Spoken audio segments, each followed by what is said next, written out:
afternoon, and welcome to this edition of Border Report Live. My name is Rudy Mideles, and I'm your host here in Harlingen, Texas, in the Rio Grande Valley of deep South Texas. We have got a jam-packed program today, and a lot of it has to do with the big news of the day, which is we are now in day 2 of the government shutdown on Capitol Hill. So all across the country, the impact of the battle between Republicans and Democrats is being felt, whether you work for the government or you rely on the government for some sort of assistance. And all along the U.S.-Mexico border, federal agents are still patrolling the banks of the Rio Grande in Texas, the deserts of Arizona and New Mexico, and the coastal regions of Southern California. The same is happening up on the northern border with Canada as well. But none of those agents are going to be getting paid on the 1st and the 15th while they work. Our South Texas correspondent Sandra Sanchez is here, and she is joining me now to talk more about this. I know you kind of went from one end of the county to the other end to kind of see what was going on. What have you been seeing out there? A couple counties actually here in South Texas along the border. At one point, I even chased a Border Patrol agent 1 mile south of the border wall all the way to the Rio Grande. Oh, wow. He was going fast down a trail, and then at one point, I got a little scared. Maybe it's not a Border Patrol agent, but it was. Wow. And, watched them. They seemed to be normal amount, patrolling like usual. We also saw them at the international bridges doing inspections. And so a lot of footage we took. Here's a little bit about what we saw on the border. Border Patrol agents and CBP officers were hard on the job today, patrolling the border wall and inspecting vehicles at international bridges. They're essential employees required to come to work at their federal jobs, but they won't see a paycheck until lawmakers in D.C. agree upon a budget. Republican Congresswoman Monica De La Cruz, who represents the South Texas border, says it's unacceptable. People are going to go without paychecks this month. People like those in our community, such as the Border Patrol, custom agents, TSA officers, among many, many other federal employees. It's unacceptable that people won't be able to buy food to put on their table for tonight's dinner. Why? Because Democrats are playing games with the politics. Texas Democratic Congressman Henry Cuellar says Republicans are pressuring Democrats because the American public is suffering. Essential people working Border Patrol military, they work and they get paid whenever it opens up. Non-essential, go home. They're furloughed, they stay home, trying to get the Republicans to work with us. But right now, they think they got the winning hand on this one. I don't know how, but that's what they think. The Border Patrol's Rio Grande Valley sector in August reported 1,363 migrant encounters, nearly a 50% increase from the month before. It was the most of any sector on the southwest border.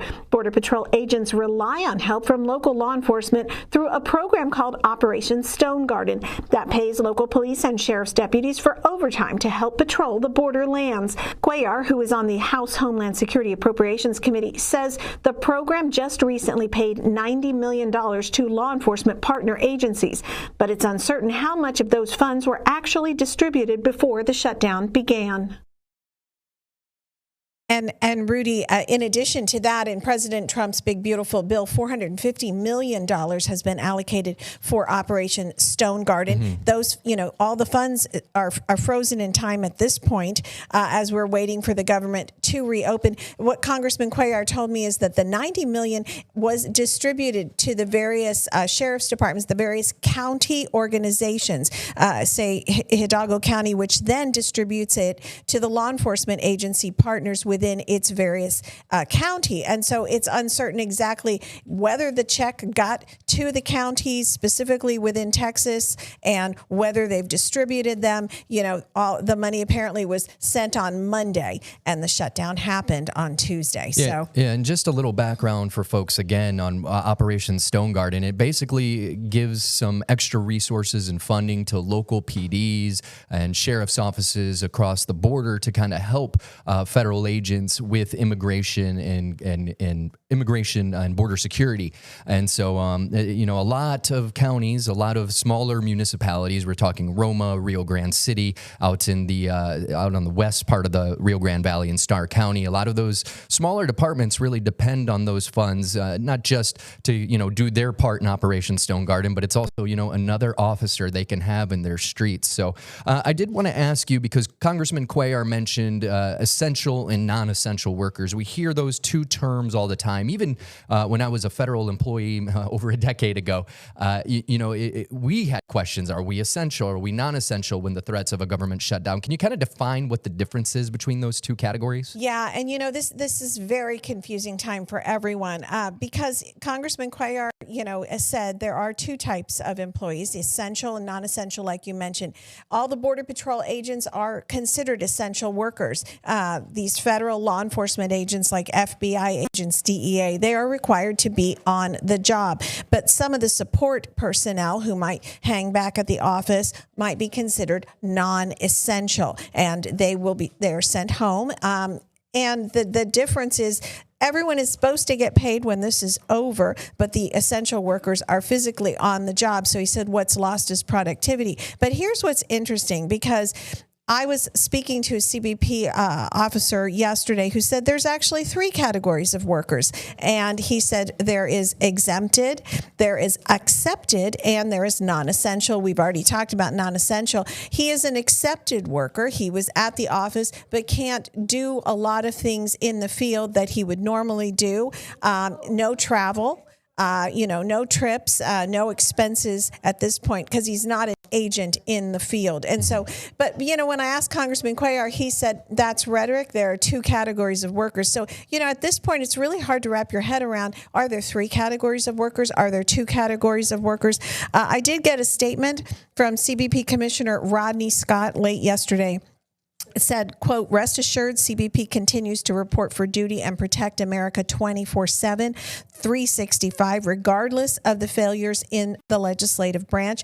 But the reality is that political gridlock in Congress forces thousands of CBP employees to risk their lives without pay, even as assaults against our officers have skyrocketed.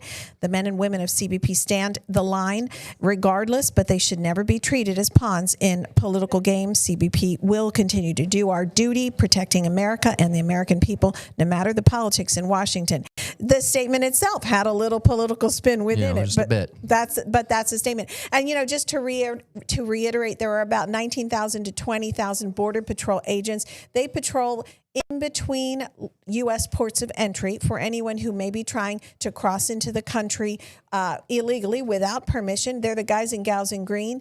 And then those who work the ports of entry are the guys and gals in blue, and they are the U.S. Customs and Border Protection officers. And everyone knows who TSA agents are and the rest. But it can get a little confusing with those. And all of those are considered essential workers. All right. Well, thank you so much, Sandra. You were all up and down the valley looking to see what it looked like up there. But right now I want to bring in our El Paso correspondent, Julian Resendez, to join the conversation. Now, Julian, what are you seeing up on your sector of the border? I know you've got, El Paso, cover parts of New Mexico as well, and even further out west. Tell us what you're seeing. Hi, Rudy. Good to be back on the show. What I'm seeing is pretty much hurry up and wait type of attitude. Business as normal at the international bridges. Something very important. The U.S. Embassy in Mexico came up with a statement saying, hey, if you're an American citizen and you need help, protection services are essential. They're available. Also, if you're a visitor and you had scheduled an appointment, the appointments will be respected. There is a lot of confusion, though, because of this essential and non-essential designation, like you said. I've been fielding calls from some of my sources south to the border, some of the Mexican media as well, asking me what exactly is going on, what does this mean? And the overall feeling is that we haven't seen the full effect of this shutdown now. For now, things are normal, but who knows what's going to happen if this prolongs for a few days or a few weeks even. Or 34 days, like the last longest one from 2018 to 2019. Yeah, and it's definitely looking like at least this week there's nothing scheduled to vote on for a budget bill. So it looks like we're at least going to continue through the weekend. So it should be interesting to see, if we start slowly seeing that impact as early as next week. Is that something that either of you think could happen? Well, I mean, Congresswoman De La Cruz said people are going to run out of food. The reality is people knew that this was a deadline that was coming for a while. I'm sure that the people are prepared for a certain amount of not having some funding. But, I talked to some federal workers who said, I'm not going to work if I'm not going to get paid. It's also kind of a morale buster. None of the Border Patrol agents or CBP officers I talked to said that in any way. I mean, they didn't even talk about money. So it did show their dedication to the job. Julian, my research, go ahead. Yeah, what my research has shown is that in the last major shutdown, eventually there was a large number of people, especially like at the airports, and federal employees who stopped showing up, who said they were sick and all that. And that has to do with the morale. Eventually, this is going to impact morale, and it might impact services as people stop going to work, even though they're supposed to. Yeah, it should be very interesting to see how this all plays out. Hopefully it won't go as long as that previous shutdown. I believe you said it was in 2018, Sandra, 34 days? December 2018 through January. It lasted 34 full days. The next biggest one was 22 days and then 16 days.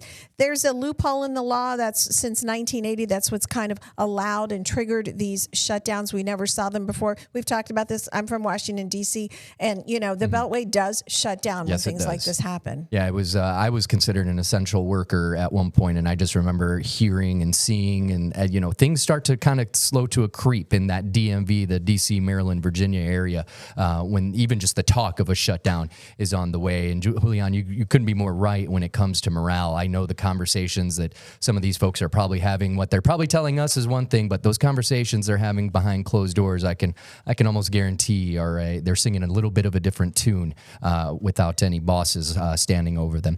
That was a look at how, the government services are going to be impacted during the shutdown. But one thing we're not really talking about or hearing much about is this impact that this could have on migrants trying to come over the border or reaching out for services, or migrants stuck on the other side of the border waiting to come over, whether it be for an appointment or whatever it may be. So when we come back after the break, we're going to hear from two advocacy groups, their reaction to this government shutdown, and we'll discuss everything that's happening a little more in depth. So stay with us. Border Report Live is back in 1 minute.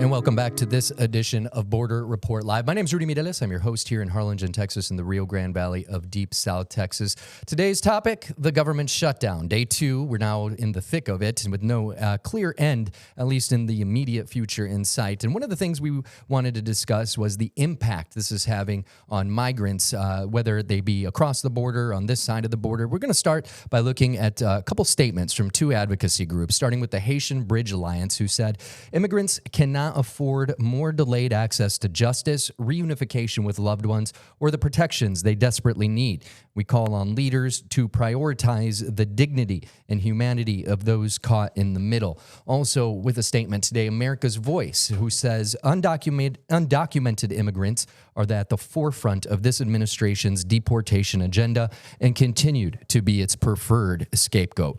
I wanted to bring back in our South Texas correspondent, Sandra Sanchez, and our El Paso correspondent, Julian Zendes, to talk about this because you are both so connected on two very different parts when it comes to the migrant situation. Now, Sandra, I want to start with you because you and I have had the discussion about the long waits for immigration judges in the past and how, in addition to there already having been a shortage of people wanting to do the job, the administration has fired several over the last couple months. So kind of fill us in on what kind of things would be impacted when it comes to immigration court. Yeah, the court system right now, federal courts are expected to have disruptions. If a migrant is being charged in addition for a crime, if they're being charged and they're in the federal court system, not just the immigration court system, they could be caught in this limbo because what we're learning is federal courts have typically what's called a reserve fund.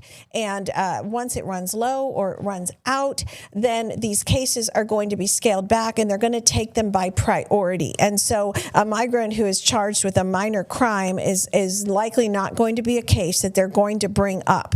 And immigration court cases as well, they're going to use their money, they're really going to space this out. And I know Julian has been covering what the immigration courts are going to do. The bottom line is that, migrants could be waiting a lot longer. We have 3.6 million backlogged cases, and was taking 3 to 6 years in some cases. The Trump administration is trying to get that down quicker, but this shutdown is definitely going to slow that down. Julian?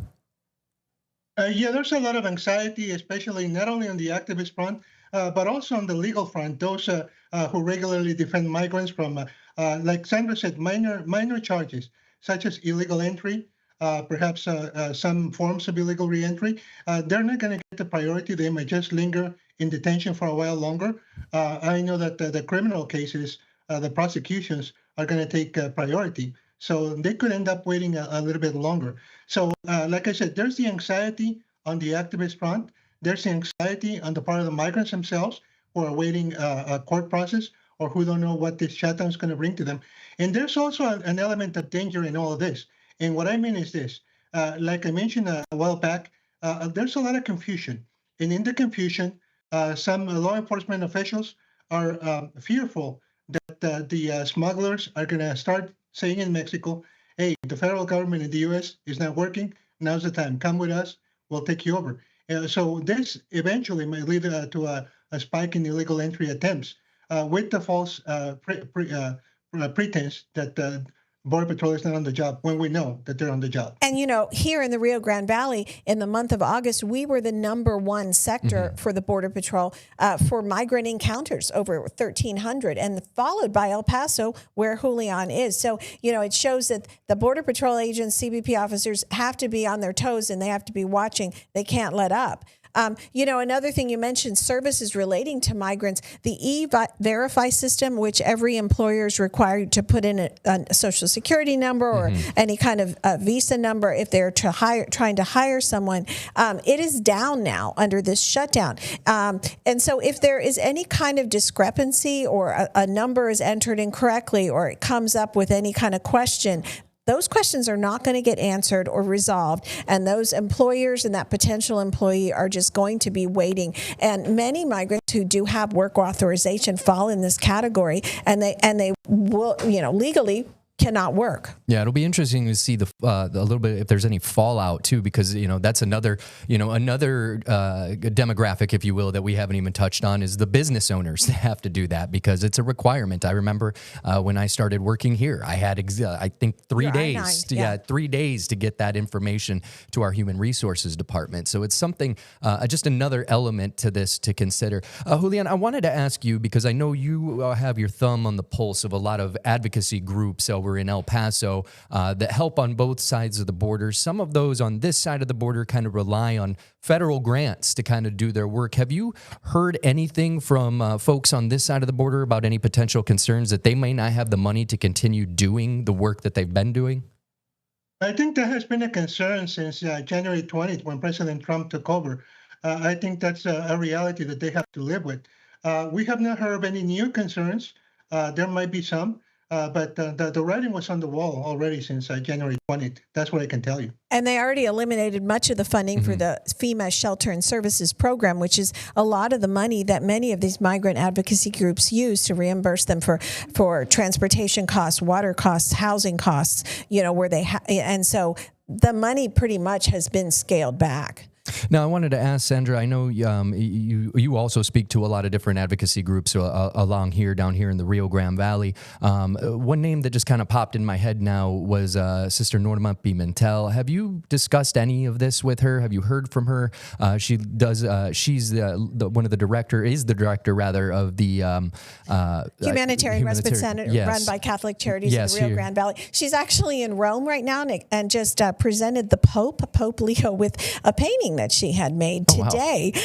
So she's actually not in country. The latest that we heard via podcast was she, last time I spoke to her facility, you could hear crickets chirping, very, very low numbers. And they have always served the homeless people, but it looks like they're really focusing on that instead because there aren't migrants for them to help.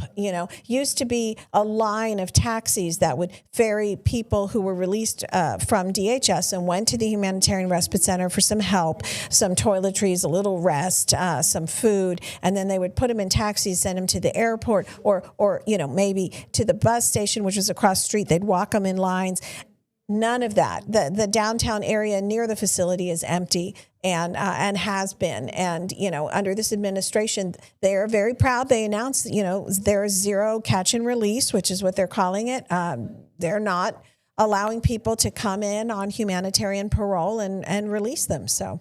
Well, it'll all be interesting to see how this all plays out because, again, no vote scheduled for at least for this week on passing some kind of budget and no end in sight. And also interesting that you did mention Sister Norma being in Rome, considering the Pope's message in recent days about his thoughts on what being pro-life truly means, and that having to do with what he says is the poor treatment or inhuman treatment of migrants in different, not just here in the United States, but in different parts of the world as well. So, and Sister Norma actually presented him a painting that she does paintings, and it's of a migrant woman carrying her migrant child on her back. I think she's sending a message that this is a very important, and I know she had a very close relationship with the previous Pope, and we'll see if she can develop that with this current Pope.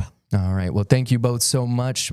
Stick around, though, because Border Report Live will be back in 1 minute.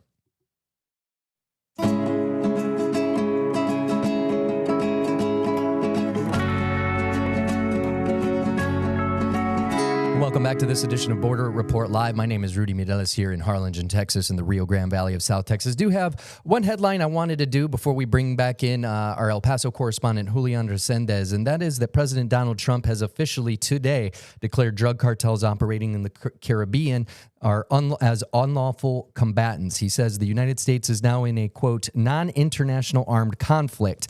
A person familiar with the matter who was not authorized to comment publicly said the Congress was notified about this designation by Pentagon officials on Wednesday. This comes after the U.S. military last month carried out 3 deadly strikes against alleged drug smuggling boats in the Caribbean. At least 2 of those operations were carried out on vessels that originated from Venezuela. And now I wanted to bring back in Julian because yesterday you mentioned something that was very interesting, and that is that cartels on the other side of the border have been seen using these monster trucks, if you will. Tell us a little bit about what you're finding in this situation. Rudy, we have an incredible story that we reported a couple of days ago, and that is that the finding by Chihuahua State Police, who were on patrol because of reports of shootings in rural communities.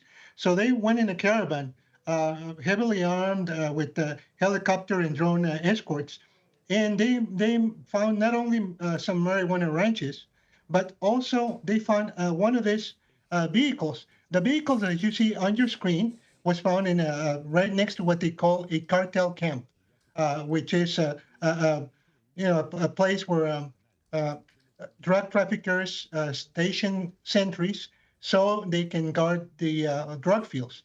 So this vehicle is incredible because it's a stolen Ford F-450 truck that has been completely armored with steel plates.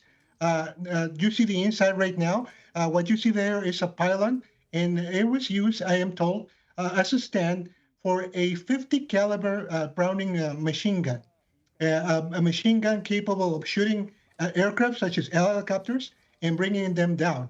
Also, if you can see there, the vehicle had gun ports. Those are little doors where you can open and close, stick out your machine gun, and shoot at people, either rivals or law enforcement agents or civilians. There's a shot of the ammunition that was found. Those bullets are even bigger than a cigar. And this is some of the hardware that the cartels just south of West Texas have. And they use them frequently in their fights against other factions. In Chihuahua, we have the Juarez cartel, known as La Línea now, fighting the Sinaloa cartel cells for control. In that truck was a statement by one of the cartels to their rivals, hey, we're ready for you. Stay away. Stay away from our field. Stay away from our towns. Stay away from us. Yeah, it's incredible. I mean, that thing truly looks like something out of a post-apocalyptic movie, like a Mad Max vehicle or something. I mean, how are they, we got less than a minute left, but can you tell us real quick, like how they're getting these things put together? Yeah, like I mentioned, it's a stolen truck, a stolen heavy truck. What my story reported as well is that in the course of the past few years, the authorities in Mexico have also dismantled body shops specifically tailored to put the armor on vehicles such as this one and on smaller vehicles where the drug traffickers themselves ride around. So that's how they do it. Stolen vehicles, specialized body shops, and just a big vacuum of I don't want to say enforcement, but just vigilance. They can do this, and nobody in the authorities appears to notice. All right. Well, thank you so much for your reporting on that, Julian. If you'd like to read more on Julian's reporting on that story or any of the reporting that you hear from our South Texas correspondent, Sandra Sanchez, or our San Diego correspondent, Salvador Rivera, you can always visit borderreport.com for more. And also, if you miss the episode, watching the episode, but you only got a few minutes to listen to it, you can always listen to Border Report live on Apple Podcasts, iHeartRadio, Spotify, and the YouTube app. That's going to do it for us today. We'll see y'all tomorrow.